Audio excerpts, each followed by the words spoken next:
What's up, everybody? Welcome to the No Scrubs Allowed podcast. Seal, how's it going, bud? Going great, man. Just got back to the hizzle from taking the old Junior out to a pumpkin patch and Nice. figured out he loves spiders on Peppa Pig and doing the little spider songs and all that stuff, Right? but doesn't like big ones in dark places.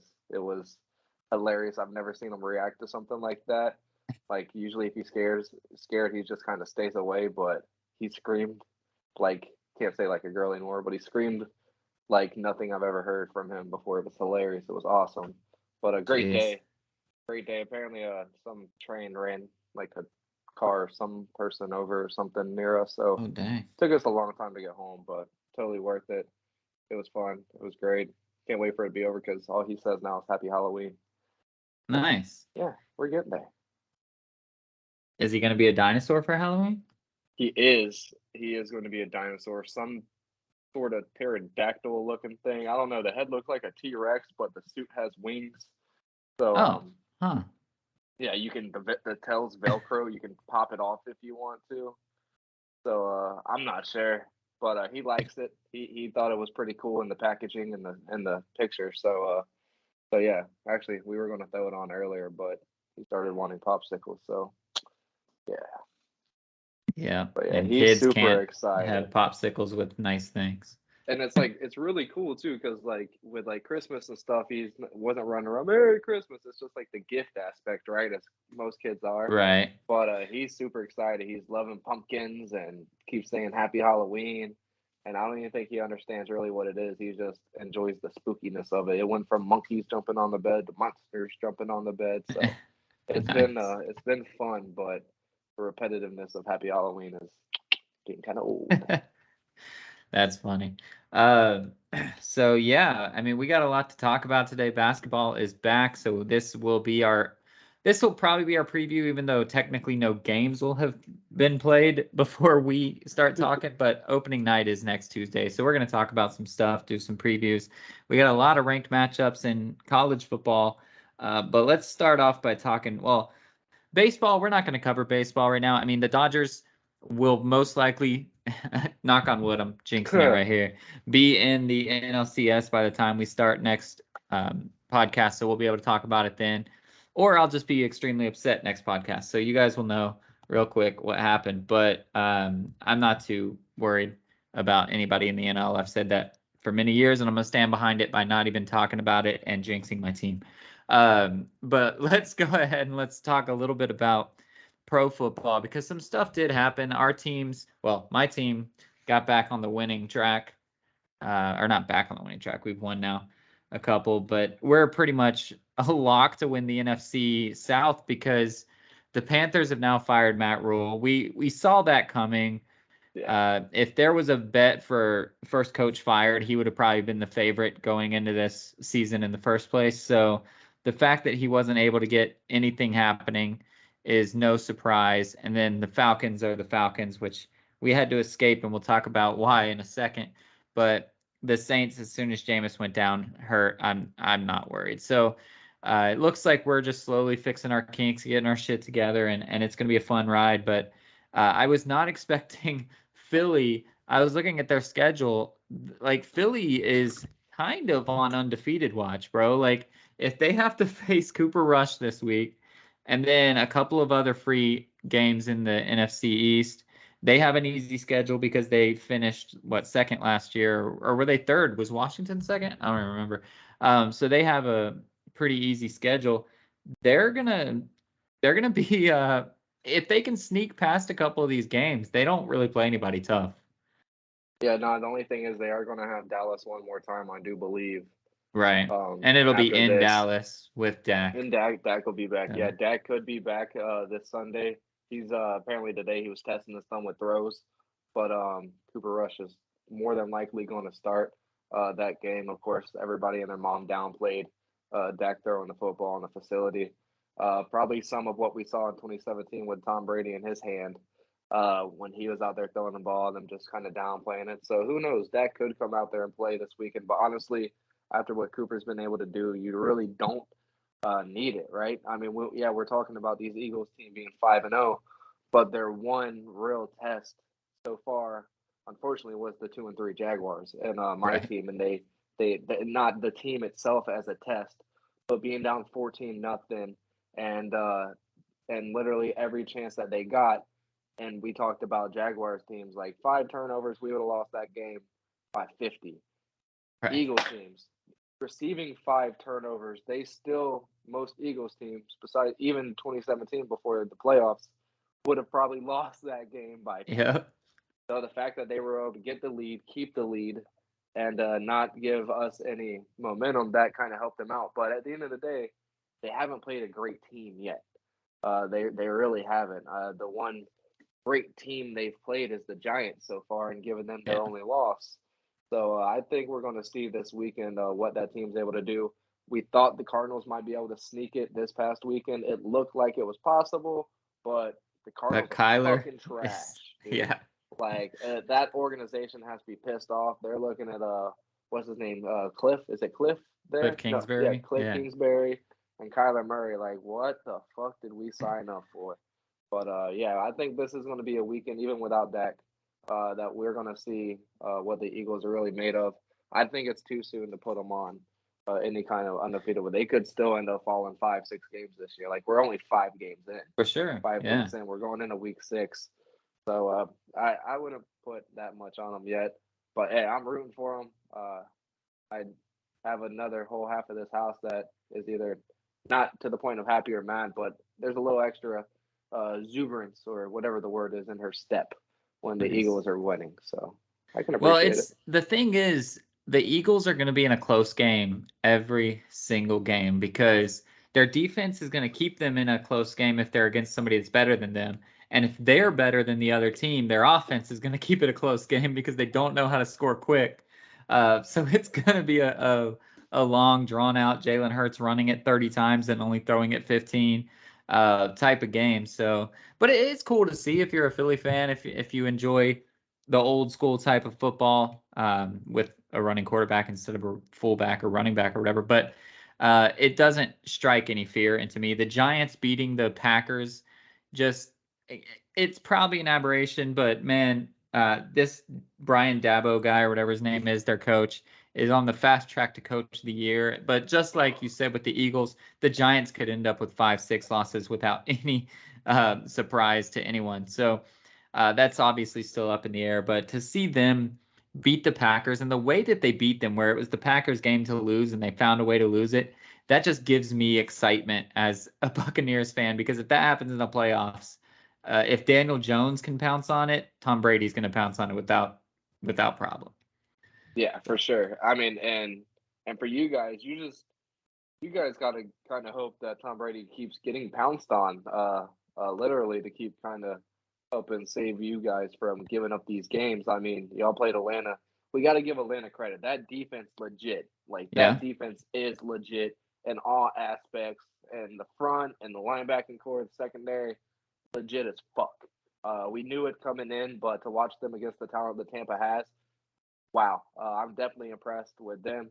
And there are a couple pieces on the offensive side off, right? They probably shouldn't have got rid of Gage to you guys. Right, for sure. They have a dude sitting out this season who's going to be great after he comes back from his betting suspension. And their And then quarterback is just a placeholder because they yeah, expected to be bad this year. So, yeah, uh, Kyle Pitts. They have a great line, vet line that's probably going to end up retired in the next 3 or 4 years, right. actually. But they have great pieces. But that defense is awesome, and they had a chance to win it, and it came to that crazy. We have that Boger dude this weekend in the Jacksonville game, Oh, actually. yeah.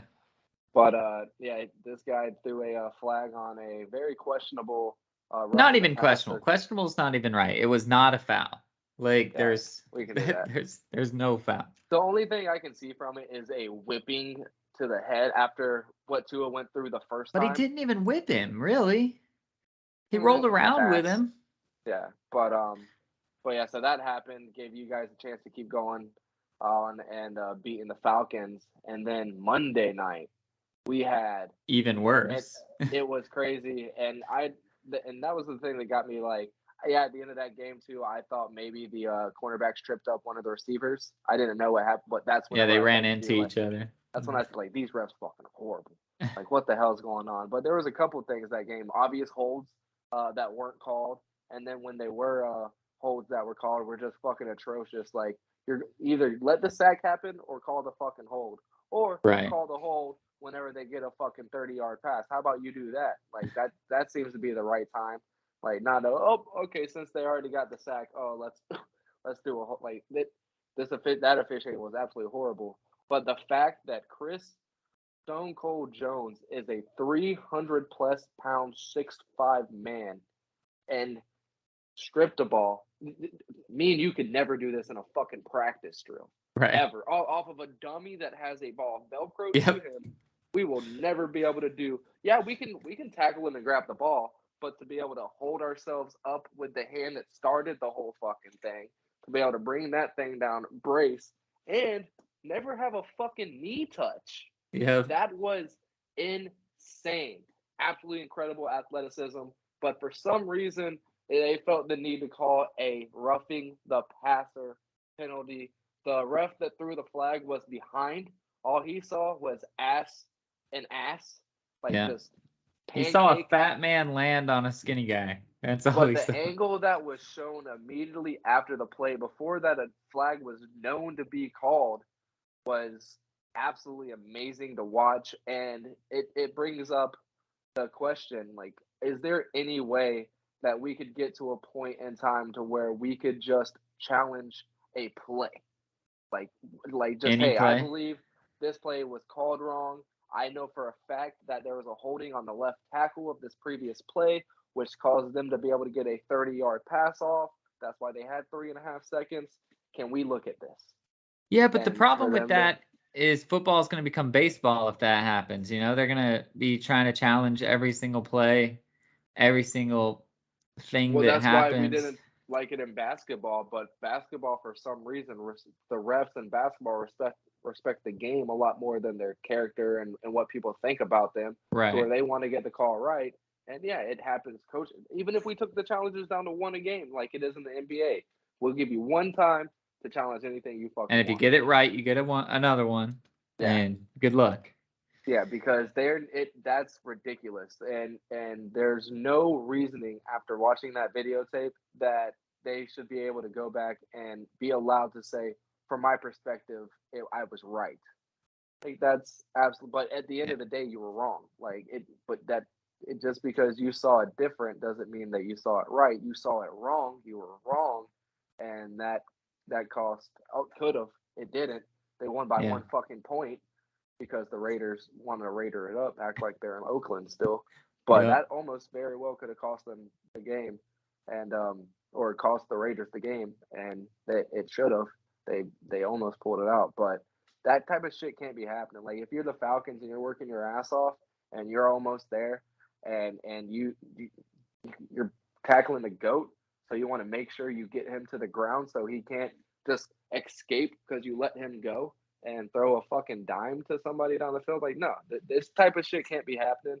And the fact that, like we alluded to before we started recording, it happens a lot more so when Tom Brady, when there's games going, like there's Right. games that can be won and lost at these particular times. And like, for it to happen in these freak plays, like Stone Cold, there should be an award named after his ass after that play. Like, Right. defensive line athlete of the year. Like, we should have that now. Like, that was fucking amazing. He should be on the Sports Center #1 play for the year of football. And now it's just going to get lost in roughing the passer penalty. Yeah. Well, the Chris Jones one is crazy because, like, at what point is the quarterback just a ball handler? Why does it have to be when he crosses the line of scrimmage? And even then, he's not really a ball handler. He can give himself up, he can slide, he can do all that stuff. Like, they have to be able to do something. And in the case of the Brady one, listen, it's Tom Brady. If you walk up and you kind of push him lightly, he's going to fall over. But if that would have been Lamar Jackson, Kyler Murray, Patrick Mahomes, those guys, I've seen them before flip over on top of somebody's stomach, flip back over, and get up and keep running. Monday We've night, Pat seen that Mahomes happen got plenty of tackled the times. exact same way. The Yeah. exact same way. And even Yep. I forget fuck which one of the two it was, but they even, that looks familiar. Yeah. And they It's chuckled. at what point? So they say they're going to review this. They've talked about reviewing roughing the passer. Who knows when it's going to happen? Who knows how it's going to happen? But where's the line that you have to draw? Because both of us, we want to watch football. We understand that we want to watch football, but we're both cognizant of player safety. We want player safety. So where is the line to where you lean towards player safety, but where does that line draw that you say, listen, they know what they signed up for. This is football. This is a physical sport. Where does that have to factor in? In college, when these kids are playing college football, right? Like, there's no way we don't have NFL players coming from high school. So it has to get implemented in college that, all right, these boys are, what I'm saying is pretty much calling them stupid as fuck. But in Right. college, these boys are getting smacked, they're getting smeared. We see these quarterbacks doing insane things. And then when they get to the league, they're treated as precious cargo. Like, we need to start looking at these and the college ranks, we see a lot where these runners get treated way better than the runners, and the running quarterbacks get treated way better Right. in college than they do in the NFL. So much so that Kenny Pickett last year was using a fake slide to his advantage because right when they go to slide, if you're breathing near the dude, it's a penalty. Like, they don't play around with quarterbacks, but at the same time, if they're in the pocket holding on to the football, you are very well allowed to fucking cream the fuck out of them. That is allowed. It's encouraged, and that's where the line needs to be drawn. That's where it needs to stay. There's no reason for these guys to go through this for 3-4 years and then come up here and be treated as prima donnas. Yes, I understand it has helped a guy like Tom Brady stay in the league for fucking 35 years now, but still, the only other person that's done it is Aaron Rodgers. Matt Stafford, we see he's been protected a pretty good bit in his last 4 or 5 years because they realized Detroit's fucking him. So when he gets hit, let's make sure it's not too bad. Like, we've always, back in the day, we used to see the videos of him getting sacked and his lineman having to come up because his shoulder Right. was getting Yeah. smacked. They kind of tightened that up a little bit. Yeah, I haven't seen a guy pull a jersey up over a shoulder pad in a long time. Yeah, we gotta get back to the old days. These guys are quarterbacks. We understand this league is not for a long league, and realize that the kids that we have coming up, these athletes that we have coming up, aren't the Tom Brady's. They're not Aaron Rodgers. They're not Matthew Staffords. And it's going to be very hard for us to be able to keep calling it the way we have. So we just need to call the line the way college football does, because I feel the reason they do it the way they are because a quarterback can be a fucking passer for 3 quarters and then he turns into a Louisville Lamar Jackson. Yep. And everything they've been doing goes out the window. So they just stay with, let's act like he's a Lamar Jackson from Louisville, and that's how we call it the whole time. And I've loved watching college football the last couple of years more so than pros for that simple fact that a quarterback is a person with a football. It's not a fucking secured package that has fragile stamped on it. So I agree with that stance that physicality has to come back. This is football. We have to play football. Where do we then put the safety? Because you cannot put it on the teams. You cannot have the teams make these calls. We talked about it with Tua already, but the refs, I think right now, because of the Tua thing, they're trying to take the decisions out of the player or the team's hands. So where do you have just a person that if you see a guy stumble, they just run out on the field and go, "Hey, I saw that stumble," just like the dude that was That's what they did to Teddy B. just like the Kansas City Chiefs guy that was pointing at the fan saying, "Hey, that guy threw water balls. That guy threw that." Yeah. They should have that guy run out on the field and go, "I just saw Tua trip after he got back up. I just saw it. I just saw it," and like So do that. that's why Teddy Bridgewater wasn't able to play the rest of the game. He got sent out because they said after a tackle that they saw a wobble, Yep. and there was a news station there that recorded that tackle and the subsequent time go by from when he got tackled to then pull him out, and nothing. Like, he showed no signs. The Dolphins even today saying Right. he's still in concussion protocol. He's still not allowed to do anything, but he still has shown no signs. So I feel like what happened was 32 teams have 32 cities that have pretty good metropolis areas, right? Which Right. calls for pretty good hospitals, right? Right. So I feel like the NFL said, "This is easy. This will be easy. We're going to have 32 neurosurgeon doctors and 30 in these 32 cities, and just say, hey, guy, if we need you to, can you be available to do whatever you want to do?" As, yeah, sure, all right, cool. They don't vet these people. What needs to happen is they need to have a team of 5-10 guys that is vetted, that knows the seriousness of it. It's not just a side gig that they do. They're Right. always on call Thursday, Sunday, Mondays. They're always available to fly out, have a couple on the East Coast, couple on the West Coast, one or two in Little Center. So they're always 2 or 3 hours away from being able to administer these tests. If we're already going to knock these like they did Teddy B, suspicion, knock you out for the game. Yeah, I can agree with that. It might be stupid. It might come down to really fuck some teams over at the end of the day, especially if we were doing this in the playoffs. But Right. it's going to help save a lot of people from ending up like Tua. We all fear and kind of in the back of our head are ready for some news of him not being able to play the game of football again and all this stuff. But it'll eliminate that. And also, it's not a side, like it seems like it's come out that these guys are just doing this on the side for the NFL, right? Right. No, this is your job. This is what you're here to do. We need you to take it seriously. If we're already going to pull them out, we'll get you there in an hour, hour and a half, and get you looking at this person and to see really what's going on and if they have any concussions or anything. And we don't have to sit here and have this guy sit out of practice for a whole week because we just want to make sure that the team's going to do what they need to do. Like, no, you can't, like, franchises, right? They can't, if a McDonald's place isn't selling the McDouble because they think it's stupid, you're not going to be a franchise anymore. Like, you Right. can't keep it up to these individual franchises. You're still the shield. You still have to kind of keep it going. So that I wouldn't mind seeing something like that. But yeah, no, that whole looking at somebody looking at the field, that's still subjective. Oh, like dude's like, dude, there's a seam in the fucking turf that I tripped over. You got tackled way too hard to play before. You're gone. So I like that they have people looking at video and all that stuff back in New York, and they're able to see that stuff. And somebody saw something where they're like, hey, get Teddy out of there. But we are going to see stuff like this. I think at the end of the day, the NFL needs to come and take ownership of what happened and do a better job in themselves instead of trying to fuck up the product to make it look like you actually care. Yeah.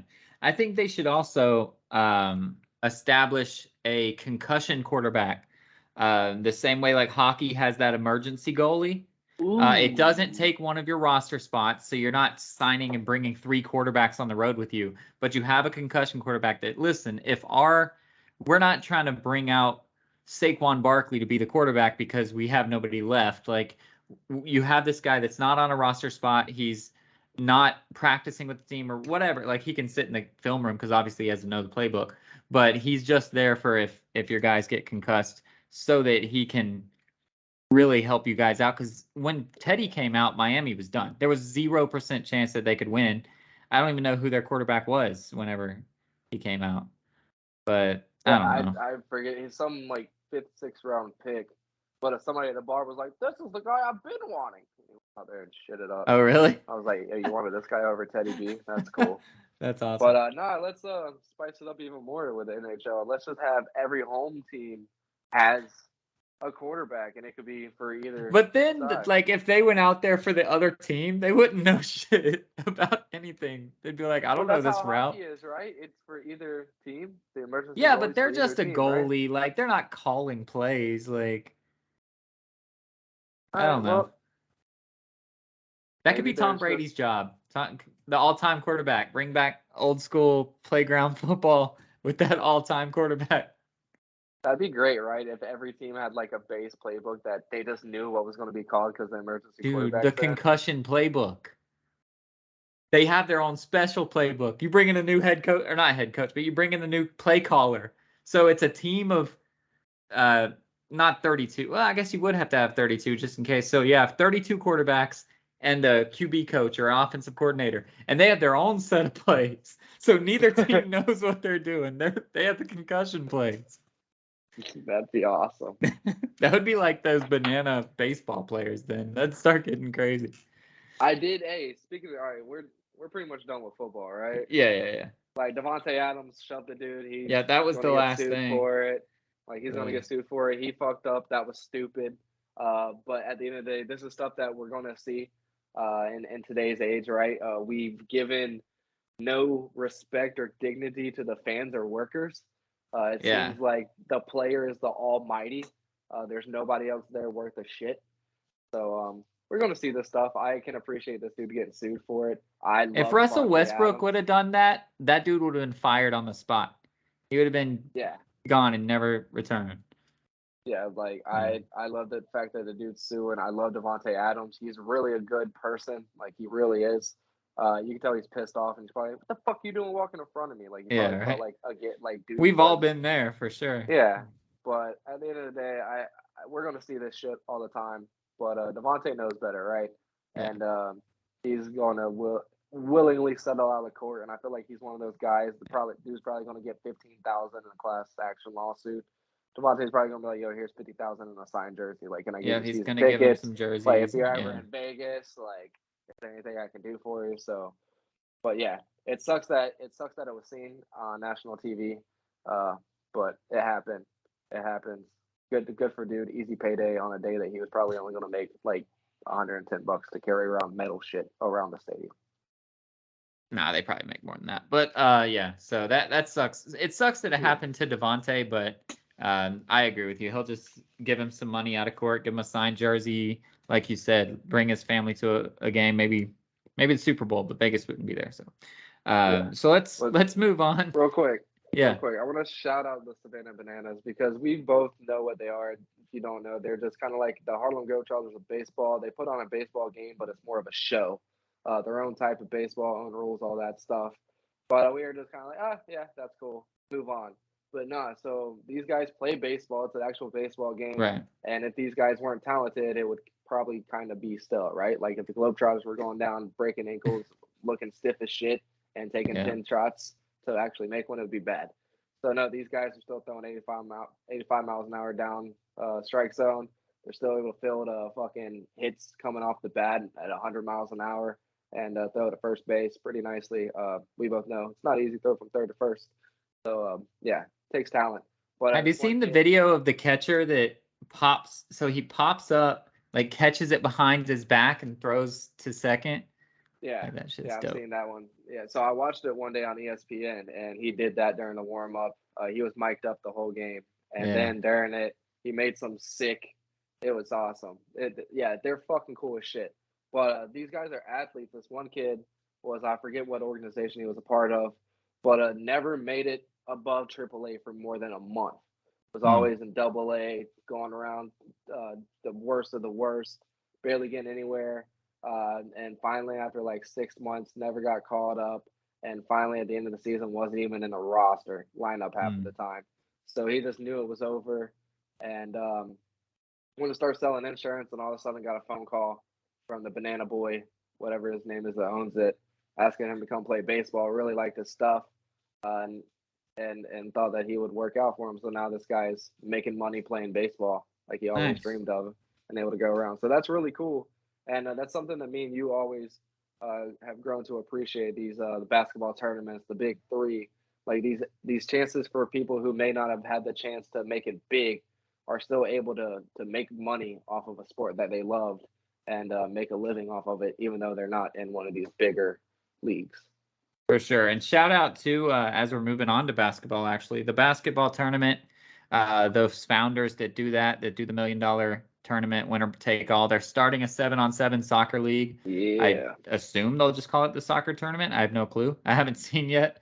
But that's really exciting. Same deal. Amateur players will get to come around from everywhere and just play. They're playing it, so they're setting it up like it's the World Cup. So they're gonna have like little group stages, and then they're going to go to knockout stage. So it's going to be, the format is going to be like the World Cup, which is cool.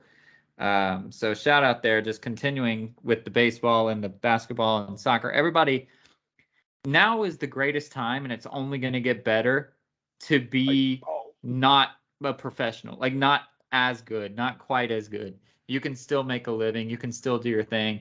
Back in when we were kids, it was you be a pro or you're a plumber trying to make it to the game on time it after your was last job kind it of was shit. literally baseball or soccer because even though you might not make it to the league, you still have a chance of making money playing. Like if you want to Yeah. play football or basketball, you better be really fucking good. Otherwise, there's no chance. Volleyball, no chance. There's no fucking Right. no leagues. Female fucking any players back in the day. that's like you got to go to college, you got to go to the army. Like there was no shot at making real money. It's crazy what people were able to do nowadays. Like yeah, we Yeah. were just like damn, like we playing back behind Grace on that fucking stupid ass Yeah. rim, and we're making shit like dude. Could you imagine if we were 6'4", 6'5"? Like well, nowadays we don't have to imagine that. We can go out and find more ballers Well, and go and listen, like me and turn them. Seal were not the best basketball players in the world. We were okay. We were, I would say, above average for short white kids. Shorter. I mean, we're 6'1", 6'2", and I'm then like right I'm at 6 foot, six. 6'1". Um, so we, if we had known when we were out there playing on Grace that there were all these other opportunities, we would have tried so much harder. Like, Oh yeah, because both of us knew we weren't pros. We weren't going to make it to the Suns. We weren't going to be on the Cavs. And so we both knew like that's not a good enough living. But if we were told like, hey, you guys could make 50 G's a year to go play with other people of your talent level, I would have been like, hell yeah, I'm sticking with this yeah, shit. right, So for sure. it's really cool that kids have that nowadays. Yeah, like I just remember being at like San Souci and stuff, and just beating everybody and pick up basketball. Like every day, people coming up there, and then we'd start running 2-on-2s because everybody knew about me and AJ, and made a shit ton of like not a shit ton of money, but we'd walk out of there with about $60-$70 a piece by the end of the day. But just thinking about nowadays, like there's overtime, there's ball is life, like Yeah. all these guys that just literally go around, they get paid like $1,000 a week just to go around and play pickup basketball. Like That that's one a Tristan lifestyle. Joss kid or whatever that has people challenge him one on one. He's like a white kid with a crazy curly hair, and he just goes around beating kids in one on one. I see a lot That of I talk don't know shit. the big dude. The big Oh dude's yeah, nice with it too. yeah, He kills a lot of people. He started playing with the ball as life kids now though, so I don't see a lot of his nice. one on one clips a lot anymore. But yeah, even that like even like if we were able to go could you imagine us going down? I don't remember the name of the park, but the one by the tunnel in Palaca that had Mm. all The that had village, all the black kids. the Yeah, village. Yeah, the village. Yeah. Could you imagine us going down there with a video camera and just 2-on-2, just destroying those kids and how pissed they used to get bringing out guns and yep. shit? Like that's content. Like we would have made so much We would have subscribers made a just shit off of ton of money. that, and none of that was available to us. So yeah, like nowadays it's really awesome to see, and yeah, I wish my kids weren't dorky and dinosaurs and not dorky, but fishermen and gamers in the way most kids are nowadays, unless they want to pick up a basketball at 6. It seems like by 7, 8 years old, if they're not playing basketball. I mean, I didn't Well, start playing basketball until I was like 14. So the thing is, he wasn't living with you when he was a baby to like watch basketball on yeah, TV all the time and all that shit. Like, yeah. Junior loves it. I just feel like he's gonna be more into animals and stuff too. Like Coop like loves animals. He loves video games. Like he likes intricate stuff. right. Like sitting around playing basketball, he'd probably be a better coach or analytics guy Hey, that's than good too. actually playing the game. Hell yeah, hell yeah. But All right, yeah, so no, let's as let's far as move on playing to the basketball, NBA. But yeah, it is really cool that they can do that. So the NBA is starting next Tuesday, the 18th. Um, Preseason doesn't matter. We know this because the Bucks are 0-4, and we know that they're going to be one of the favorites to win the whole thing. But in the preseason, you do get to kind of see your players do some things. And when our starters were out there, the Suns look like they're going to be pretty good. I'm excited to see what Jay Crowder brings us back. There's already some rumblings around trying to figure out who we can get back for him, and it like there's like the TJ McConnell type guys, and those type of guys would be fine with me. I'm not trying to get anything crazy. It's Jay Crowder, but um, let's see what breaks from that, and I think my team's going to be pretty good. Your team too. I mean, obviously we even talk about the Donovan Mitchell on the podcast yet or no? Just um, briefly. yeah, I think I just said it's a great day to be a Cavs because we got them. But no, we haven't. So we can kind of dive into that a little bit more if you want to. Yeah, so the off season's officially over. I mean, like I said, by the next time you hear us, there will have been basketball games played. And the Cavs might have won the off season. I mean, there were a few other huge moves, but the Cavs got Donovan Mitchell from the Jazz and didn't give up anything to do it because the Jazz are trying to tank for Wembanyama. So I don't you have know. to feel really good about your chances. So yeah, the only thing I didn't like is we had to give up Ochi, Hmm. Agabe, Abaje, whatever it was. The Akbaji or Kansas, whatever. Yeah. yeah, the Kansas dude. He was really going to be able to fulfill our three need backup wise, like coming off. Okoro's great. Okoro's a great defender, but whatever the Kansas kid's name was going to be able to give us 15, 20 points every single night coming off the bench. And he was a great athlete. So his defense would get there, maybe not up to Isaac's standards, but still to be able to get 15, 20 off the bench when Isaac might be able to give us 10 most nights. I was really fucking excited for that. So the fact that we had to give him up and the person I was excited for him to back up in Lauri Markkinen, we'll see it. We'll see how that ends up going. Now Karis LeVert really needs to be that guy that started showing Ugh. up in Indy. Yeah, like he really needs to. So Isaac can stay in that second lineup position but we don't mind starting Isaac Okoro over Karis LeVert. Like we've saw it Right. last season. Like we don't mind fucking doing it. So hopefully that doesn't have to happen. But dude, like I don't know if you've seen any of the games, but tonight the starters played the whole game.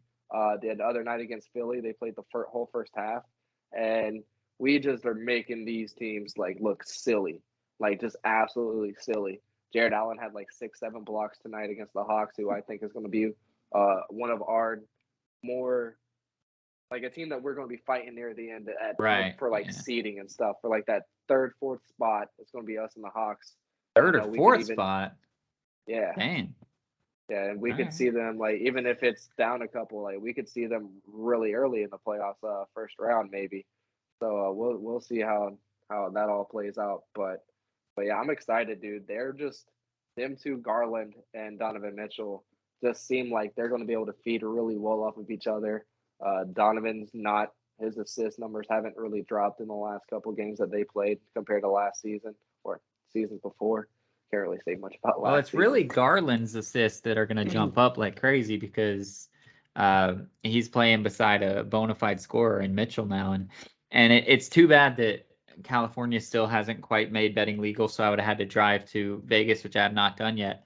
But the action on Darius Garland to lead the league in assists is pretty hot right now. Really. Yeah, I mean he's I think third odds wise. It's like Chris Paul, then I don't remember who, but then Garland I think is third, and there's a lot of love on him to lead the league in assists. Oh yeah, no, I could definitely see it. But the fact that Donovan's didn't drop either, and he's not just going to have to go to being like a pure two guard, like that's not his game. That's not what he. That's really how he made a living. That's how he almost made Utah great, is being a pure two guard at the end of games. But the fact that he doesn't have to move solely into that role, and everybody can still play freely like we had last year when we started making a little bit of a run. I'm excited for our chances this year. It sucks because it seems like a lot of people know what's up. Like we're kind of the loud underdogs, Right. but I'm here for it. It's going to be an exciting season, and yeah, it's way better than I thought it was going to be for the next couple of years. And the fact that we added on Donovan Mitchell, it can't hurt. But I did not know Cat was only 6'1". That's crazy. That Yeah, is that crazy. is nuts. I don't think you guys will be battling for the third seed, but I do have you guys chalked up as a potential first round upset that's going to give somebody some real trouble. When you said that you were battling with the Hawks, I agreed with that, but I think it's more for like that last non-play-in spot, trying to get to the sixth spot and not have to fight with a play-in. But Mm, like I I definitely like don't. 3-4. I think the Hawks might miss the play. Like I don't think the Hawks are good at all. I don't but know. they do have Dejounte Trey Murray Young. might They be do able to have help them out. Dejounte Murray. So I think if they're at their best, they're fighting for seventh or sixth. So I thought you guys were more around that spot. But They were hey, you never just in know. the Eastern Conference Finals. Who, the Hawks? Yeah. Yeah, with like the luckiest run of all Well, I mean, time. the Bengals were just in the Super Bowl, Yeah, so. exactly. Trey got to face a New York Knicks team that hadn't yet known that they weren't good. They figured that out the next year real quick. And then I think he got an injury the next game to sneak past. Who was it? Boston or somebody? I don't remember. No, I think that you guys will be a playoff team though, and that's exciting. That's going to be continuing that leveling up that you guys want to do. So let's zoom out off of our teams for a second. And just for the record, I don't think we're going to be the number 1 seed either. I think there will be a little bit of chaos, a little bit. The West is going to get tougher at the top. I think we'll be around that 3rd or 4th spot that you said you are. But wow. I think we'll both be a playoff team. But for the let's zoom out and let's talk about the West. The Golden State Warriors, they're the NBA champ. Will they be once again up at the top of the tables? And who are the people that's going to really challenge them for that number 1 seed in your eyes? It depends, honestly, on what they end up On doing if Draymond with. sticks around? Yeah, I really feel like they're going to end up moving him. That's the piece that's going to go bye-bye. Yeah, but now they have Wiseman. They don't even care as much about Draymond. Well, and what they're going to be able to get back for him. I mean, he is a huge piece to that team. Maybe not offensively, but what he's able to do defensively and how he's able to impact the game and just a coach on the court. And he always seems to get people in the right spot. You see him always pushing people around and shit like that. So that's what I'm honestly looking forward to. And I don't think that Golden State's that high up on the list of favorites, in my opinion. Just the fact that it's going to take a inconceivable run in the playoffs again for the teams that they face. Right? Like they're going to have to hope that they go to the Western Conference Finals and face a nobody but Luka team in the Dallas Mavericks. They're going to hope that when they get to the finals, that they're going to face a offensive team in the Boston Celtics. Right. The Nuggets last year with no Jamal Murray could have went out there and fucking flattened out the Celtics probably just in Nikola Jokic. The Luka Doncic's could have went out there. Like if Chris Middleton didn't get hurt, that's the Bucks championship all day long. The Bucks would have easily taken. Such an easy. So no, I don't think if they do make it to the playoffs, they're going to get past the first round. There's just, like you said, there's so much heat in the East or the West this season. Like, so who do you think is the top contender before the season starts? I know you were high on the Clippers earlier, but are you? The Nuggets. Jamal Murray is coming back. That's going to be a scary. Michael Porter Jr. might be back. Who knows? He's going. I mean, he's back for right now. I feel like they need to put him on a minutes restriction all fucking season long until playoffs gets here. But no, that team, people forget what they were doing at the end of the season with him actually playing and playing well. Like, that's a great team. And then to add Jamal Murray back to it, nobody forgot about him. Like, people who just learned about the NBA know about him. Like, nobody forgot about that. So I wouldn't even call them a sleeper pick, but they're going to be up there fighting for a top 3 spot. And the addition of Jamal Murray is going to really unlock Aaron Gordon, too. I mean, Aaron Gordon came over there, and people forget, too, he was really good for, like, 3 or 4 games before they realized, like, oh, we don't have anybody to hide you behind. Like, if teams are trying to focus on Jokic, Murray, and MPJ, Aaron Gordon's going to be flying to the basket, getting free passes from really 2 of the better passers in the league. Probably the best passer, big man passer we've ever seen, at least us younger people have ever seen. And then Murray's not a slouch himself. Yeah, and then another team that I'm looking forward to seeing is what the Timberwolves are going to look like this year. It's a completely new team pretty much and what they're going to try to accomplish, and the fact that Bev's gone. And now they have Rudy Gobert in there along with Towns. So it's not just Towns having to sit there and be like, oh, but you suck defensively. All right, well, I got Rudy now. So now what's our problem? Like, I can do this on offense. Don't have to worry about defense. Now what's our team? Like, we still got fucking D'Angelo. Like, we have Ant. Like, what's our problem now? Yeah. So I'm really looking forward to that team. And also the Clippers. They got Kawhi back. And Paul George came out saying, like, hey, it was a fun year. I had fun being the 1, but he's the 1. I'm the 2. So if he can keep that mindset and that team works around Kawhi like Toronto was able to do, like, who fucking knows what happens there? So, yeah, the West is fucking loaded in my eyes of what it could be. There's a lot of teams that could come out doing good. I had the same teams. If you would have let me go first, I would have probably said the exact same thing. So before the podcast, I didn't bring my paper in here, but I told Steele while I was bored at work, I was doing all-star teams. And obviously injuries are going to affect everything. You didn't bring it? No, I forget it's out there. Injuries are going to affect everything. It's going to be crazy, but I did have as two of my kind of surprise reserves for the West. I had Cat and Anthony Edwards both making it. Just like you said, I think Cat is going to level up because he doesn't have to worry about defense. He can allay people now, and it's not going to look bad on him because there's going to be blocks instead of free dunks behind him.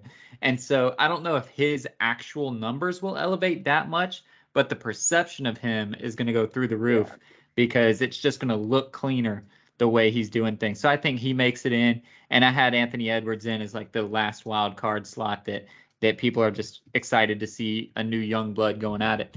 But no, I agree Yeah, with you completely with all three of those teams.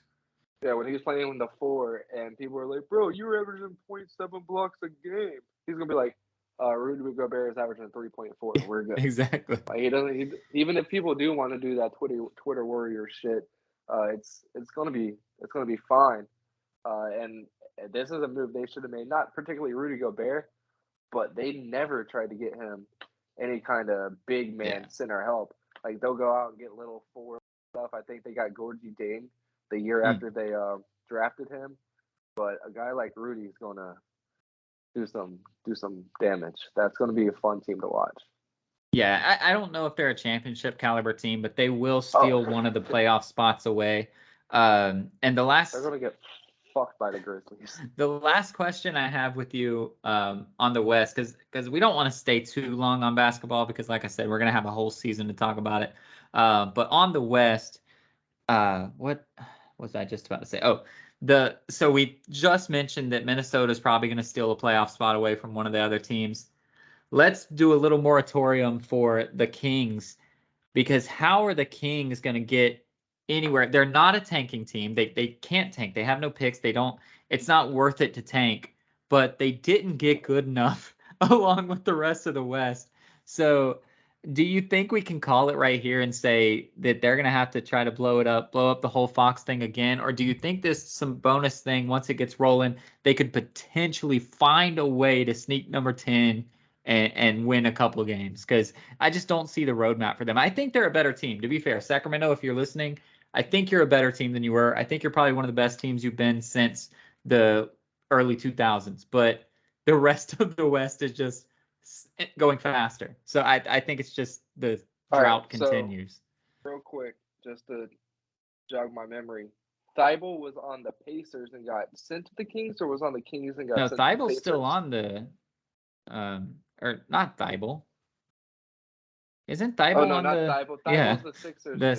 76ers? Shit. Halliburton. Yeah, He was Tyrese on the Halliburton. Kings. He went to the Pacers. So All right, so the the Kings, Kings is Fox, Sabonis, Keegan Murray now. Um, Keegan. Yeah. Oh, he had a sick block. he's gonna potentially win Rookie of the Year. We'll talk about that in a second. But just like they are building these blocks. I don't know their actual depth chart, but I know it's those three guys for sure. But I don't So I know mean, where they get that much better. yeah, because I mean the bottom is pretty much set, right? The Blazers are going to be there. The Rockets are going to be there. Fuck, San who Antonio will else? be there. San Antonio is going to be there. The Pelicans are going to be pretty OKC will be good. there. OKC is going to be there. So yeah, And I mean how when many you do you look have at to it, get? 5, right? So yeah. there's going to be 4 teams trying to miss the playoffs. So you only have to beat one other team if you're the Kings. So yeah, they're just going to have to really hope that the Mavs slip, or Or the the Pelicans Lakers. aren't what the people think they are. Fuck the Lakers. I'm dude. If whatever seed the Lakers are, it doesn't fucking matter. They are fucked. Well, that's what I'm Anthony Davis saying. But the isn't. Lakers could miss the playoffs Yeah, if they screw around too much. yeah.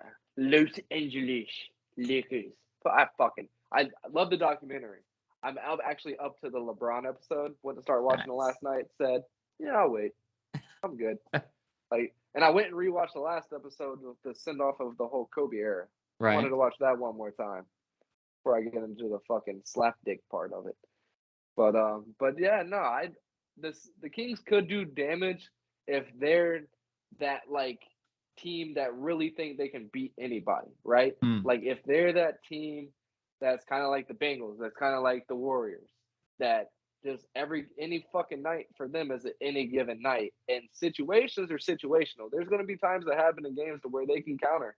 And if they're just one of those teams that can flip that switch and be able to flip an error in their direction or fix an error for their direction, and who fucking knows? Because they're a team that usually loses. If they're plus 7.5, you're taking that Yeah. because they're not getting blown out. So if they're able to fix a couple things, we saw at the end of the year with Sabonis, they're a team that can cook. So like you said, we don't know what the fuck's on that roster. So We don't know I what else looked they up added on that the draft. starting five at least, and it's De'Aaron Fox, Kevin Herter, Harrison Barnes, Keegan Murray, and Domantas Sabonis. So it's gonna They're gonna be win 12 games. it's gonna be Fox driving to the basket and hoping his other guys can hit threes. And if they Let's go. And can't, I then he got gives it to Sabonis, right? Sabonis. Yeah, I think he did. Sabonis is about to Let's rack go. up some stats though. Hell yeah.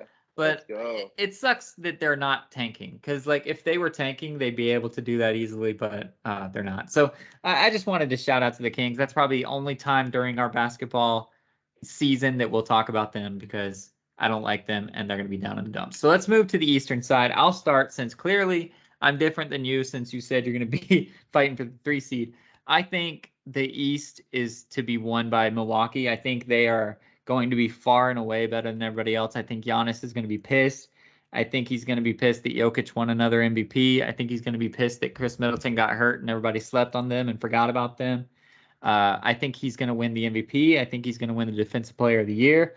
I think he's going to actually, he might not win the MVP because there's still probably voter fatigue, but I think they're going to be the number 1 seed in the East. And I think it's going to be him load managing at the end of the season because they've dominated.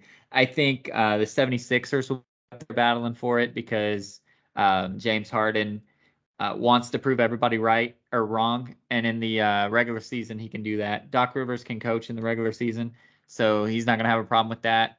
Embiid's going to be pissed that he didn't win the MVP, that he didn't win the scoring title. Actually, I guess he did win the scoring title, right? Because LeBron didn't play enough. So I think Joel's going to be ready to go with that. And then, listen, this is going to get the biggest reaction. I see you just angrily staring, waiting to get your chance to talk about the Cavs, but don't sleep on the Celtics. Don't sleep on the Celtics. They're still going to be good. They're still going to get some wins. They're going to be up there. Robert Williams being hurt really sucks for them. But if he can come back later on and be good, those 3 guys are going to be really competing for the number 1 seed again. Because Boston's going to want to be. That's their personality. That's what they do. If Jaylen Brown practiced dribbling in the offseason at all, if he's as good as I am at dribbling right now, that's going to be an improvement. So they'll be able to do those things. And I had those and they guys. got Malcolm Brogdon. Yeah, and they have Malcolm Brogdon, which will actually take the ball out of Jaylen Brown's hands, which can fix some of those ball handling issues. So I think it's going to be those guys, and then it's going to be that big clump. I think it's going to be you guys, Miami, Chicago, Brooklyn, don't forget Atlanta, Brooklyn. all Brooklyn's gonna, who knows? Brooklyn's could win 70 games or they could win 7 games. I'm not even adding them to the description. But you guys will all be battling for what's up. And yeah, Brooklyn, who knows, man? They're a 500 team that might win more if Kevin Durant goes off for 30 a night for a month or something. But You want me to tell you a team who's going to end up as a better seed than the Boston Celtics and the Brooklyn Nets that you don't even think of? The Toronto Raptors. no, they're not. Oh yeah, can't wait. They're gonna be a 4 or 5 seed. The Bucks are going to end up being that team that just have to score 120, 130 points in this league this season. I feel like there's a lot of scores in the East, and now on the West with a lot of injuries, injured people coming back, and Anthony Davis and Jamal Murray. Like, we're going to see a lot of high scoring this season. We're not going to see the Bucks able to win 102 to 98, 105 to 97, like shit like that. They're not going to be able to do this season, and they really haven't done enough. They got rid of one of their better perimeter scoring in DiVincenzo. Now he's over there in fucking the bum country, I think. Or no, right? No, he's yeah, I in don't Golden know State where he country, is. I think. Yeah, he's in But Golden State, I think. so that whole dynamic's different. They're really going to have to rely on Chris Middleton to be the Batman to the other Batman, and And I don't think they're going to be able to get it done. Now we're 4 or 5 years into seeing the same seed, and the leagues have been able to work it out to where their matchups aren't going to. Donovan Mitchell and Darius Garland can put up 40 apiece, and there's nothing Chris Middleton and Giannis can do about it. And they're going to have to sit there and work with Karis LeVert, Isaac Okoro, Mobley, Kevin Love, Jared Allen. That's just the Cavs. And when you look at the Bulls, they're beefed the fuck up. And how do you say it? Nurkic, yeah. Nurkic, and they just got another 4 this offseason.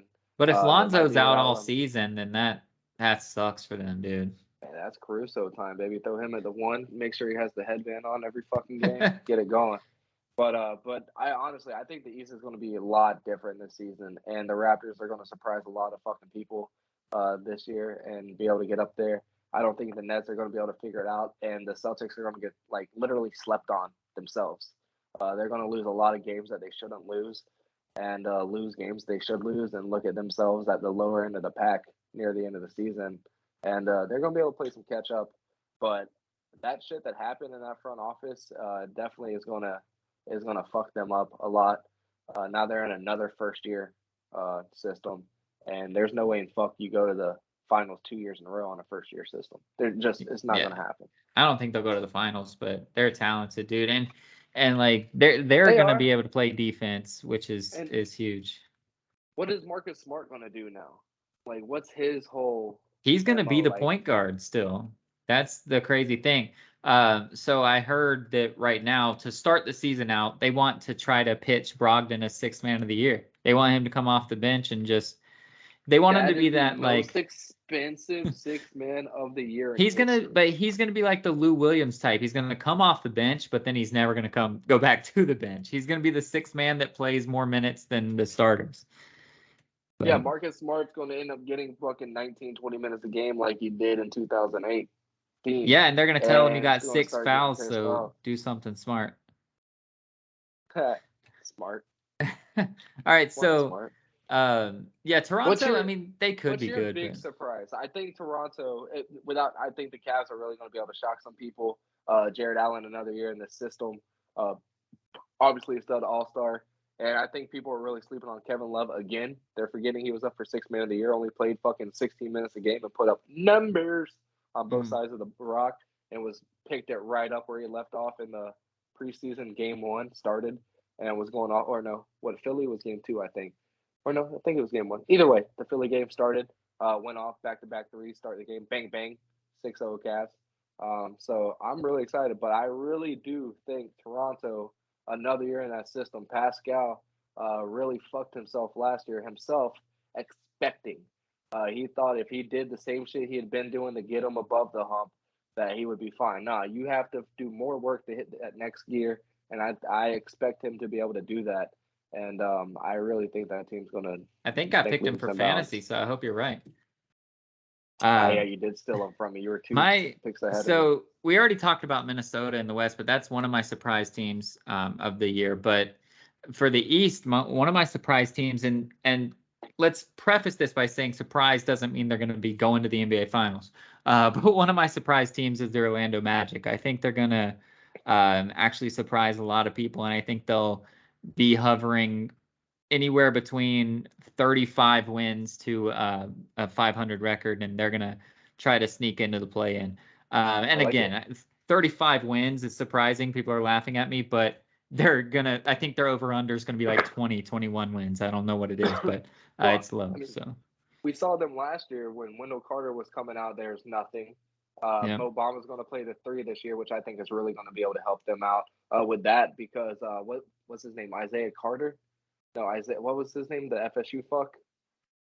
Jonathan Isaac?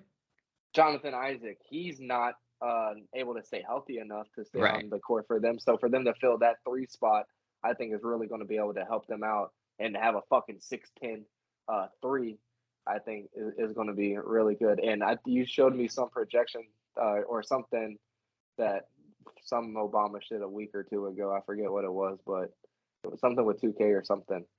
Oh, with his 3-point. His 3-point was like higher than somebody else's, or something. His what is it when you get the his takeover, his spot up shooter. Yeah. His takeover is a fucking shooting limitless bat. range or whatever. Yeah. Yeah, so I think he's really going to be able to help them out with that three. I think that's going to be a big thing, and I can agree with you there. They might not, they might not even be a high seed, but if they get into play, and they're definitely going to be a team that can really fuck a team over like the Yeah. Hawks, and they would love to because we all know Orlando That and would be Atlanta have amazing. a big Yeah. rivalry. Yeah. All right. So That'd be before cool. we move on to the college football weekend, let's real quick make the big bets for our players. And we don't have the odds. We don't know anything. We haven't prepared for this. But let's start with MVP. Who do you have as the MVP this year? MVP this year is definitely without a shadow of a doubt going to be. I'm thinking of it right now. We're gonna have a three-peat. Joker. Woo! That's just so hard. I think he's gonna deserve it and not get it because it's just so hard to get three. Get the voters to get it to you 3 times. If That's gonna be Denver's the hard. number, if Denver gets back to the 1 seed, right? They were the 1 seed 3 years ago in bubble play, right? Yeah. They get back to the 1 seed. Jamal Murray's back. That team's back. There's no way he can't. Like It's gonna be hard. If he increases every statistic and they're the number 1 seed, like it's gonna be hard to say no to him. I agree with you there, but it's just hard to go for three. So mine is actually Joel Embiid. I think he's gonna win the scoring title again because he's gonna be mad and James Harden's gonna hopefully pass him the ball more. And I think they'll just throw him a bone, not give it to Giannis or him. But they have to finish above Giannis. They have to be the 1 seed with the Bucks being lower than them. So I just said the it's the reason, Bucks to win, and then I gave it but to Embiid. the reason Giannis gets it so much is because one, yeah, Chris Middleton is a great player, but at the end of the day, that's all he has. Like he's gonna have James Harden, Tyrese Maxey, fucking Tobias Harris. Like he's got a squad. Tobias Harris isn't worth. If they don't do Name. good, then yeah. But That's like what I'm saying. They have to when be the the one Bucks are seed. winning fucking 65 games, you're like, Yeah. holy fuck, Giannis is games above replacement, way 100 times better than Yeah, but Joel Embiid Embiid's is. gonna have those. Embiid's gonna have like 32 points a game, 4 blocks a game. He's gonna be up there, and I'm He's gonna gonna give it have to to. him. He's gonna have Defensive to. Player of the Year. I already said that I have Giannis, so I'll just lead with that. But Giannis, you have Giannis too. I agree. What? So just are we over with the guards already, or does Mikal Bridges have a shot, or are they just like, hey, No, we threw he Marcus Smart a tried. bone, back to the big man now? Yeah, he tried. He should have been the one to get it last year. I honestly still believe that, but no, he. It takes a lot for these guards. Like you really have to get to the finals. Like yeah, they say they stopped looking at it in the playoffs, but there's a reason these awards are at the end of the year after everything's done and over with. Like yeah, All right. Yeah. Most improved player, the one that we don't even really know how they vote anymore. I honestly don't know how most Karis improved player LeVert. is won. It's going to Ooh. be a cab. It's going to be Karis LeVert or Yeah, but Donovan as soon Mitchell. as Ja Morant, Ja won it last year, right? Which is just stupid. That was dumb. That was stupid as fuck. Like So I Donovan don't know Mitchell was how they do injured. anymore. Even before Donovan Mitchell got injured, he wasn't Donovan Mitchell, and then it came out like, yeah, I'm fucked. And then he ended up hurting it even more. Yeah. And Karis LeVert hasn't been like he had a couple of great games, got traded to the Cavs, and hasn't been shit. Like he was in Brooklyn, he was able to get traded to Indy off of being really fucking good. So I think it like if Karis LeVert's able to, and he's a significant I don't know how to stress enough the fact that he took over marketing and the Kansas Kids job, just him, and they still have Isaac Okoro was supposed to be coming in and no, they want this cat to play 38 minutes plus a game. Like Karis LeVert is going to be a huge part of this team this season. So I really think just that alone, if he's able to hold his own and have 12, 15 points a game, that he could get it. But he's definitely my most improved this season. Well, if the rookie of the year can win most improved player, then I honestly don't know anymore. But if they can stay on the court, I think it could be a battle between Zion and Anthony Davis all year long. But Why would rookie of the year? Huh? Ja did.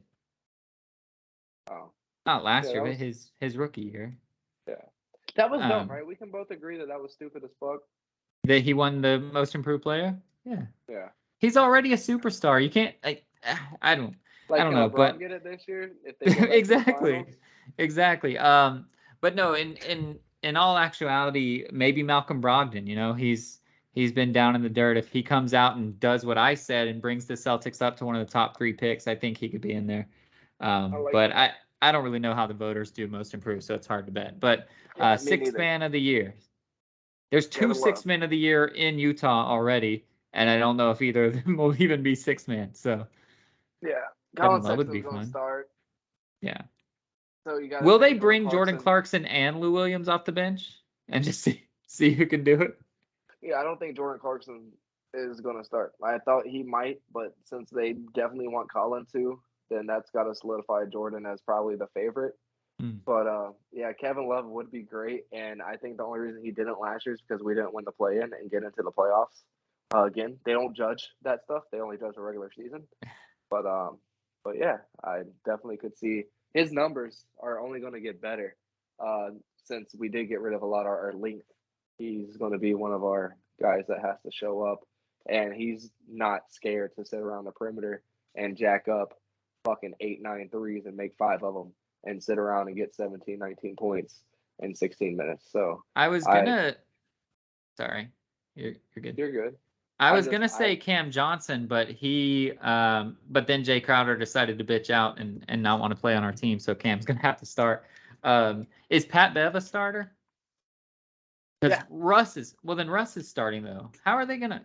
Wow, that team's gonna be so bad. Russ isn't gonna be starting after a while. I can promise you that.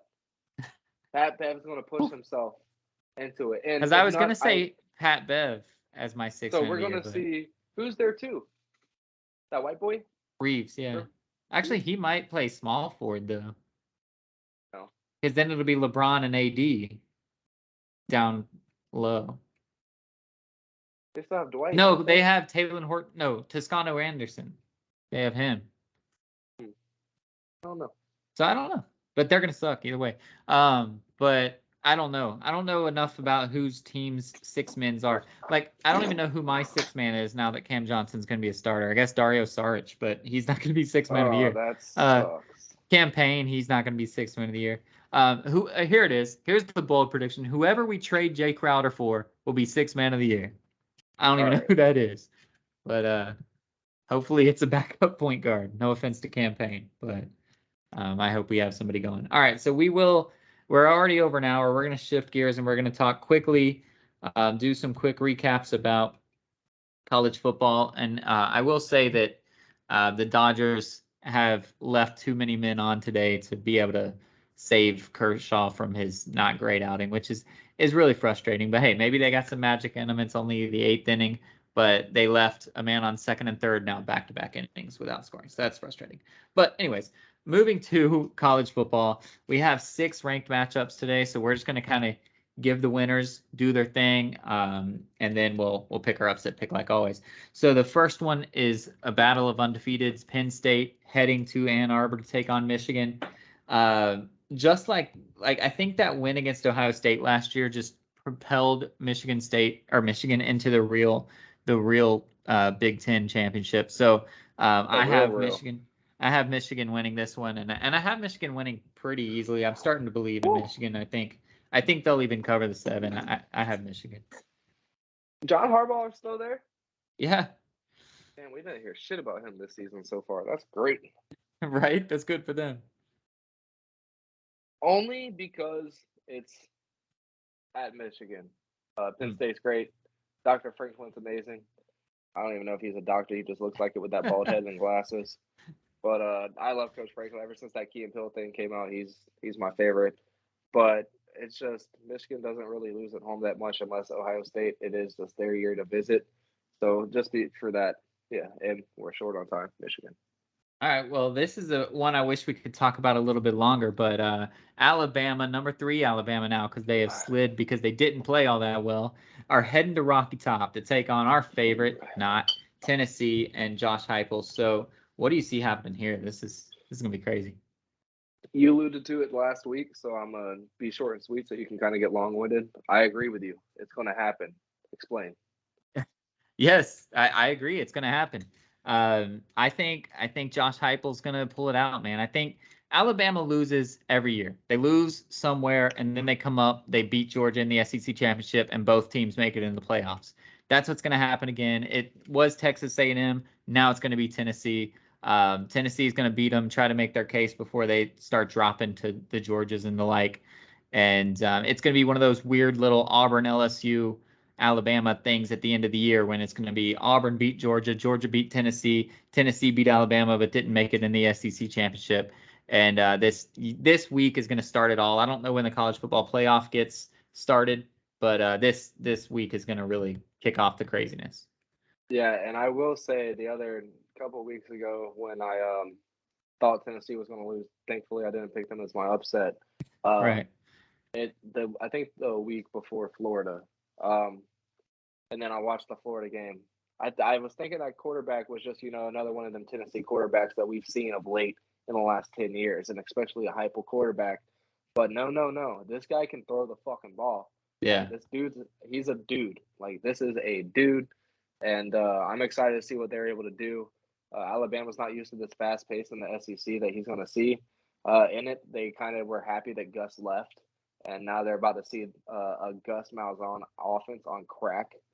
So I don't think after the game they had last week, this Alabama defense is going to be able to hold up for a whole 60 minutes. So yeah, I think they've bent enough. They're going to have to break at some point, and this is it. So now Oklahoma State is traveling to Fort Worth to take on TCU. We called Oklahoma State as being the Big 12 guys.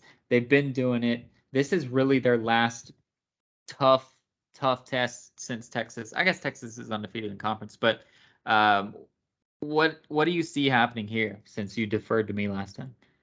TCU still getting hated on. They're going to fucking roll like they have been. Let's go fucking Horned Frogs.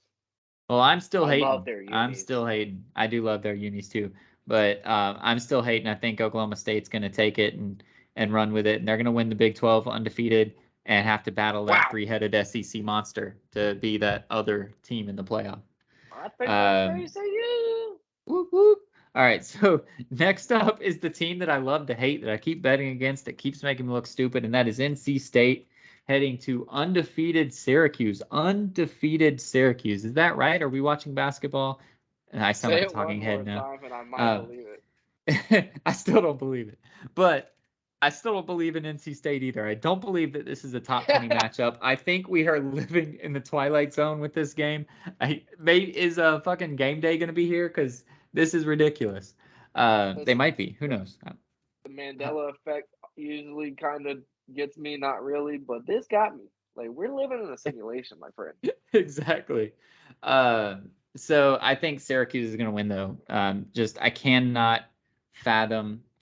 Dang it, I typed the wrong thing. I can't fathom NC State being that good, but I can't fathom Syracuse being 6-0 either. But Syracuse is going to clinch a bowl spot here and win it here. I'm trying to see where College Game Day is going to be. But they're going to be in Knoxville, I believe. Pat, yeah, that makes sense. What I heard from Pat was right. But second time in like 3 weeks. Yeah, they're in Knoxville. That's dumb. But go to Syracuse. They should. NC State's going to win, though. Oh, that sucks. Maybe we'll go to Syracuse next week if Syracuse stays undefeated. So is that your upset? I've already picked a couple of upsets. Syracuse is a favorite, by the way, so you would be the one doing the upset. Oh, no, we just do rankings upset, right? Yeah, we do it so weird, but not weird. But no, that will not be my upset. Okay. So Mississippi State is heading to Lexington to take on Kentucky. Weirdly, this is a 5-1 Mississippi State team that I don't even think we've talked about yet. So maybe they haven't played a ranked team. But because they're 5-1 and because I hate Kentucky, I'm going to say Mississippi State's going to win. But I don't know anything about them except apparently their quarterback already has 22 touchdowns this year. So he's doing something. Their quarterback has the SEC record for all-time completions and did it in like 28 games. And the record holder, Aaron Murray of Georgia back in the day, did it in like 52. Jeez. So, yeah. He has 2,000 yards and 22 touchdowns, and there's 6 games in it. My God. Yeah. Jeez. Go Mississippi State. Who'd they lose to? Fucking knows. Probably all right. Alabama. Yeah, probably. All right. So, the next up is the SEC, Pac-12 After Dark, and that is USC. It's not After Dark, actually. It's 5 o'clock, but USC heading to Utah. I'm gonna let you talk because I'm so tired of betting against Utah just to be shit on. I was right last week though. But like, what do you think's gonna happen here? Oh, fuck Kentucky. Sorry, I was trying to see. All right, so I don't know, man. This is weird. Like Utah's kind of on a downhill path, but not too much. Like they just don't look like that team that was going to show up. I've already bet against USC on the FanDuel free money thing. I always pick whoever plays them to win because it's buku points. This week it Right. wasn't buku points, so I stayed away from it, which makes me say, "Go Utah Aggies!" I think they're going to end up getting it done just because they're at home. It's after dark. USC is going to go in there thinking, "Oh, we always play after dark. It's just Utah. This is our season. We're fucking here." Yeah, that all offensive coordinator we had. Thank God he went to the fucking NFL. We didn't need his ass anyways. Look at him looking stupid over there with a little midget quarterback. Fuck him. We're good. Let's go, Lincoln Riley. That's our guy. We're here, and not so fast. It's going to come downhill. But again, literally put USC as on the upset alert every fucking week on this app, and they win. So probably wrong here. I'm gonna switch it. USC's gonna win. Yeah, I'm saying USC is going to win. I think the Pac-12 doesn't care about throwing games and cheating games because they just want to send one team to the playoff. They just want it to happen. So the USC versus UCLA matchup will be an undefeated one. They're going to make sure of it. So these two teams are going to keep winning until they get to the final. But yeah, USC is going to take it. So last week, finally, we saw Seal's upset pick get absolutely blown out. Uh, Mine, they beat the spread, but they did not win. I lost by 1 effing point, which always happens to me, I feel like. But because we both lost, once again, you will get to go first. And there's not a lot of upsets to pick since all the ranked teams are actually playing each other. So who is your upset pick this week? This is my favorite one so far. I'm hoping I get absolutely fucking demolished. Florida State over Clemson. Ooh. I thought you were going to go with Oklahoma when you were saying you want to get demolished. Um, No, Florida State has a chance. Clemson really doesn't look like that team, and for some reason, nationally ranked again. And we know that's not going to get to their heads. But I just really think Florida State has a chance. Like they beat themselves this past weekend, and yeah, they are not a bad team. Jordan Travis is kind of a guy. yeah, So he's really good. like they seem to beat themselves, and they're going to be at home. It's going to be against Clemson, who seems to have to keep escaping from Yeah. losing. So out of all of these, actually besides the Oklahoma one, but fuck DG, I'm not going for it. I really think I could get the win, but if I get the loss, if I It's got a the loss to win-win. Oklahoma, I'd be way more pissed off still at DG. Like you fucking bum. Right. But Can't if get I get that the shit done. loss, I'll be like, haha, you fucking bums. Well, Yeah, Florida State over Clemson. I am taking the coward's way out. I didn't mean to do this, but I knew it. apparently I picked the easiest upset in the world. I love Minnesota. I picked Minnesota from day one, and I have been right with them 5 times. I'm That taking running back, Minnesota. bro. I'm taking Minnesota over Illinois. Minnesota is on the road against a ranked Illinois, yet somehow they're a 6.5 point favorite. So everybody else is on my bandwagon too. But I have been I choosing knew it. Minnesota from the start. I picked Minnesota to upset Ohio State, and I think they lost by like 30 points. But I'm staying with Minnesota again, and I'm hoping to get my second win of the season in my upset picks and stop That's losing worse by than a anything I've touchdown. ever done. Yeah, At this least, is. at least I go like top 15 I with those. picked I picked Minnesota before I knew that they were 6.5 point favorites, to be fair. Um, and everything else is a favorite anyway, because Wait, like wait, TCU is favorited. wait. Who's 25? Because they're a team that has only been in the James FBS Madison. for this season. Yeah, Yeah, James Madison. yeah. Let me take Georgia Southern over It's them. funny, I picked Georgia Southern in my college pick'em thing on ESPN earlier today. Good God, bro, Um, you're but fucking killing me, Smalls. but everybody else is favorites, and I'm not gonna pick Kentucky. So like Utah's a favorite, even though we'd call them an upset. Syracuse is a favorite. TCU's We're a both about to favorite. be 3-3, dude. No, or you got one or two. I have one. I'm 3-2 right now, so we're Yeah. fine. Fuck it. Yeah. I'll give Well, you it. Minnesota, I'm just following our rules. That's all I'm doing. I gave you the first chance. You can pick Minnesota. And watch them lose. Watch Minnesota lose by like 20 points That anyway. was too easy. Um, Hey, I there's was nobody thinking about else. it. There's But nobody else. Florida State's TCU, bro, over Oklahoma State. I They're thought you might go favorites, that way. though. That's what I'm I, saying. I, Like, they're all favorites. They're I 4-point know. favorites over Oklahoma State. I know. I wanted to go TCU, but I didn't want to get shit on again, so I went I Florida want to State. pick Oklahoma State to You upset know what? TCU. That's what I You know want. what? TCU to I'm changing to TCU since we're going to sell Now watch out Florida week. State. Florida State's gonna win, and Oklahoma State's fucking roll. I'm telling you, dude. Changing it to TCU. All right, you do that. Sell out week. Before we get out of here, I did play a game on Tuesday, or not this past Tuesday, but 2 Tuesdays ago. Or did we already talk about that one on the podcast? We I lost. don't know. Even if we didn't, we can talk about But, it because I never talked about the awards. yeah, true. So I don't think we did because we were busy. We lost to a really good team. We blew by it. But it's good to get these litmus tests. This team is 4-0. This team is the class of our group. And last year when we played the class of our group, different team, but the class of our group, we lost by I think it was like 27 points, and they ended the game with like 4 minutes left on the clock because they said like you guys aren't coming back.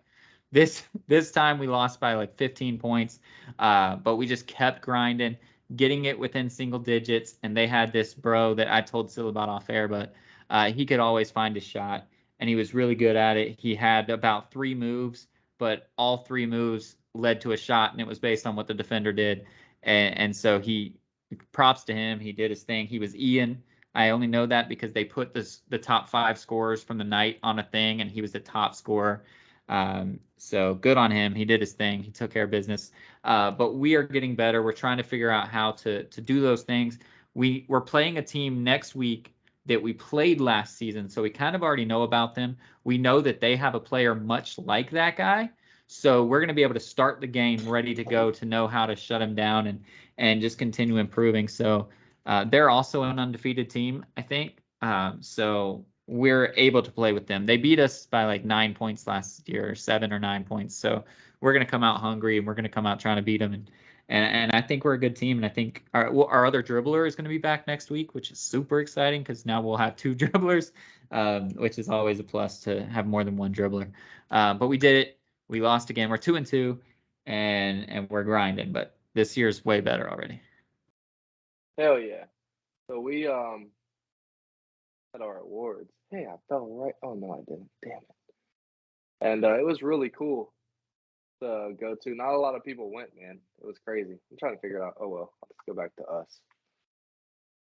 But before that, it seems like for you guys, like y'all are getting there, y'all are grinding and all that stuff. Y'all are starting to gel.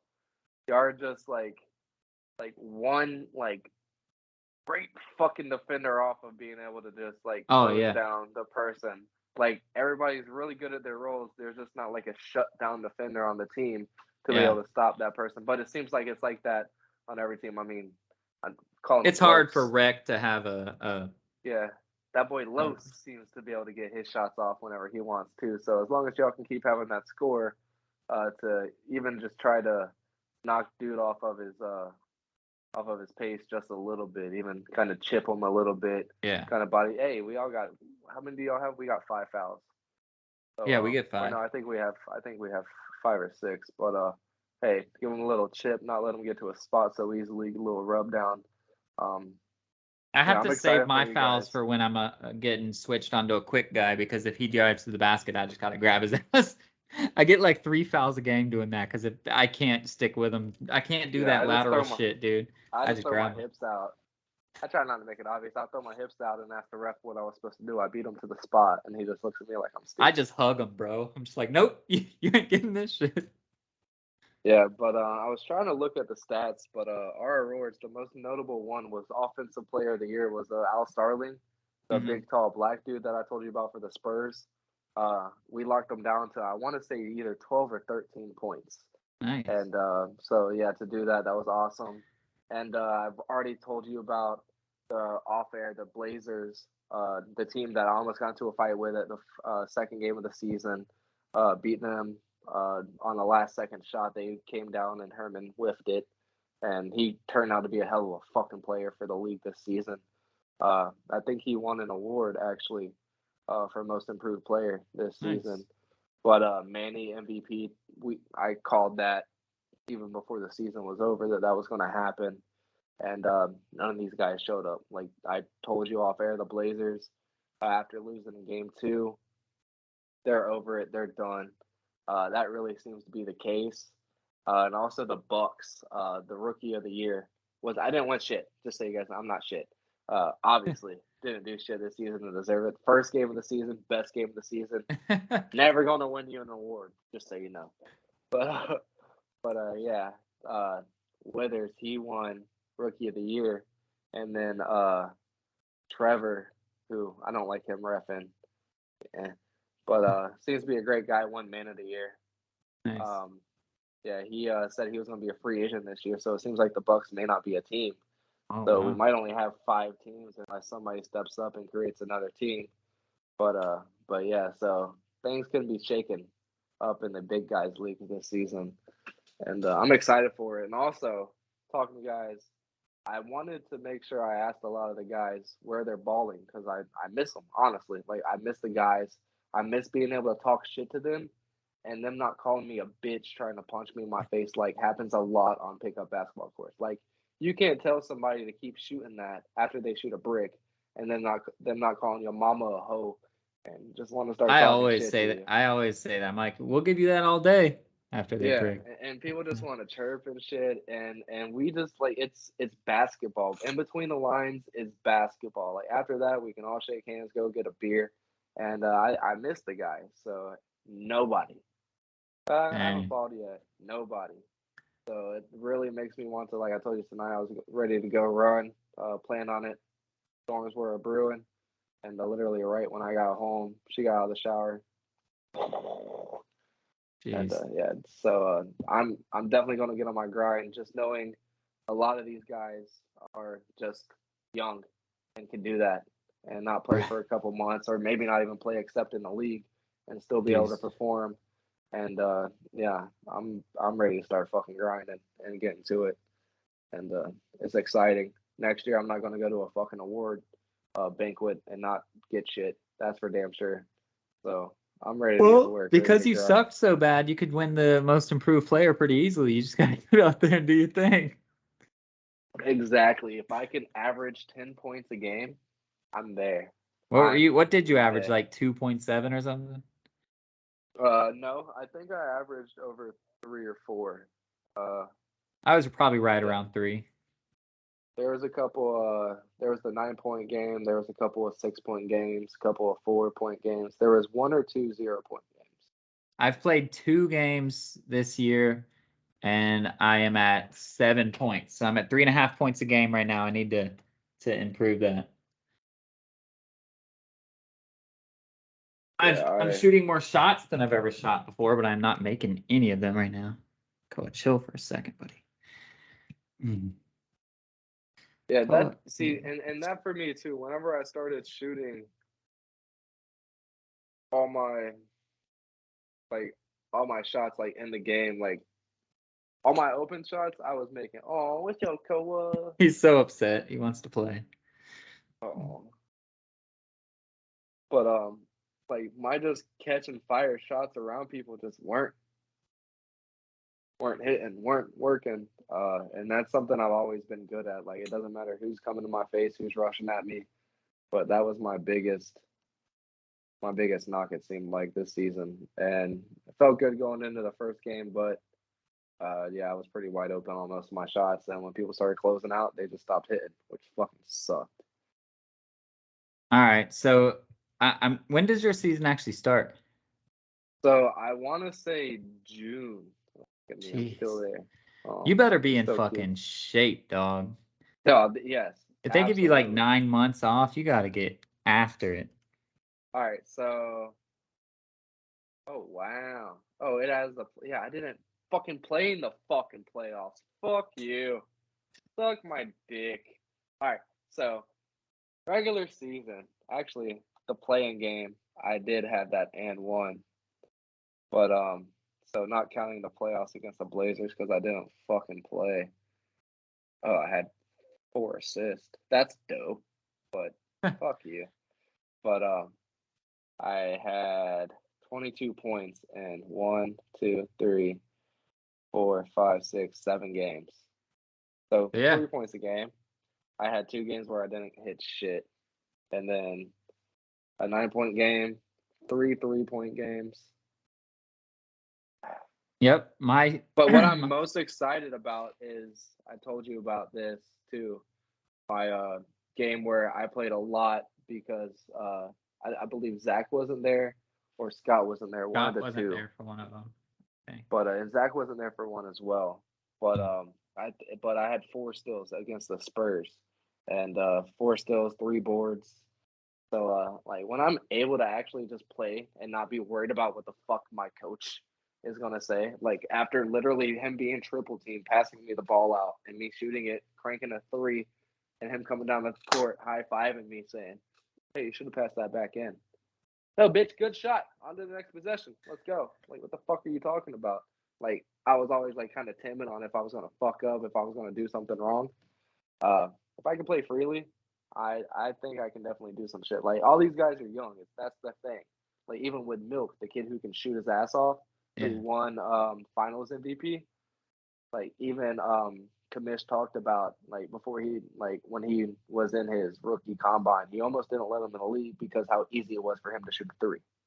Like he thought he was just too good at shooting. So like it's not like a lot of these guys are great at basketball. Right. Like if these guys were great at basketball, Mike just wouldn't let them in the league. So That's crazy. I mean, bro, it, like if I have a guy that if I'm guarding a dude, if I'm playing the three and I'm guarding a 6'5" guy because the two guards are 6'3", like yeah, that's not fucking fair. Yeah, it is. If he paid money to play, he should get to play. Why are you guys discriminating against good players? That's some bullshit. But no, it sounds like we're pretty equal right now.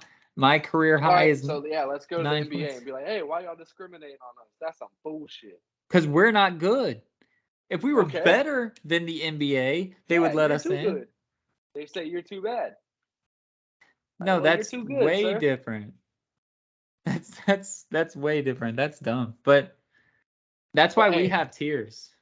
I'm fine. I was able to get in after 3 or 4 years of not playing because if I get Yeah. it back and I get my legs back to where I was when I was able to fucking ball, and if Same. I'm able to finish this book, bro, if I can finish this book and dunk, I tried to do oh that squat Nelly, thing again like last week to see if I oh was there's progressing. no way. Still can't do it. Still can't do it. I tr- so I tried to the one where you grab the wall, Uh-huh. and you put your leg out and you Uh-huh. just bend till your hair touches. I tried to put my bitch way up, like Mine's way. like this. Oh, hey, I went like this. I was like, let me just sit down, and then Mine's like barely out. I sat on the ground and then just stood up. I was like, yeah, there's no way in fuck I'm coming up with my like this not happening. Yeah, my shit's like barely out. Like my heel is almost touching the ground before I even go down. And I just go like doop, doop. Yeah, so if I can even get that like 30, like a third better, Yeah. like we'll be hitting that West shit. I tell you about West. Like if I can get on West's level, be able to get he gets 16 points a game. Oh no. All right, well give us a shout out and let's get out of here. Um Hey, shout out to Randy Johnson. We alluded to it at the beginning. Dynamic pitcher in the major leagues. Uh, more formally known to a lot of wives and girlfriends as the guy that blew up a bird yep. playing baseball. If you know baseball, you know Randy Johnson, great Arizona Diamondbacks pitcher, retired from the game of baseball pretty long time ago, and was shown doing photography for the NFL, and that's pretty fucking cool. Like you're retired, and obviously sports has always been his passion. Maybe he was a guy who wanted to play football back in the day, or maybe he's a guy who just loves sports and his job just calls him to photograph football games. But he's not a guy that's just sitting around made loads and loads of money. He's out there doing stuff. He's doing things that he enjoys, and that's something for these people who have already grinded and have already been studs throughout their life. Don't ever stop enjoying life. Always continue to do things. Don't just be like, I've lived my life. I'm 50 years old. I was a pitcher for a long time. No, get out there and photograph stuff. Have fun. Do things that make you happy. Don't just be content with what you have. Always go out there, find more happiness. There's always more happiness out there. I promise you. As always, be a stud, not a scrub.